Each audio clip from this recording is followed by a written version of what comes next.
Dubai या ठिकाणी नुकत्याच पार पडलेल्या एशियन पॅरा गेम्समध्ये आष्टी येथील महात्मा ज्योतिबा फुले कला महाविद्यालयाची विद्यार्थिनी श्वेता भास्कर कोवे हिने अतुलनीय कामगिरी केली आहे। श्वेताने वैयक्तिक स्पर्धेत गोल्ड मेडल तर सांघिक गटात ब्रॉन्झ मेडल पटकावून जागतिक स्तरावर भारताचे नाव उज्ज्वल केले आहे। तिच्या या यशानंतर आष्टी शहरात तिचे अभूतपूर्व स्वागत करण्यात आले। गडचिरोली जिल्ह्यातील कढोली सारख्या छोट्या गावापासून ते दुबईपर्यंतचा श्वेताचा हा प्रवास अत्यंत खडतर होता। मात्र दिव्यांगत्वावर जिद्दीने मात करत तिने ही यश संपादन केले। या यशाचे औचित्य साधून महात्मा ज्योतिबा फुले महाविद्यालयाच्या वतीने आष्टी शहरात भव्य मिरवणूक काढण्यात आली।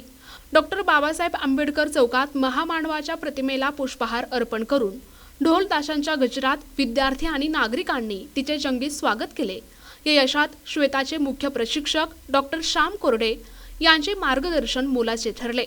वनवैभव शिक्षण मंडळाचे सचिव तथा ज्येष्ठ सामाजिक कार्यकर्ते बबलू भैया हकीम आणि सौ शाहीन भाभी हकीम यांनी स्वतः मिरवणुकीत सहभागी होऊन श्वेताचे कौतुक केले आणि पुढील वाटचालीस शुभेच्छा दिल्या।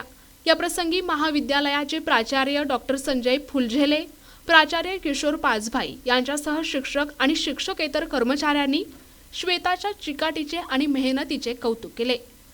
प्रतिनिधी शंकर मुत्तेलवार, NTV न्यूज मराठी, गडचिरोली।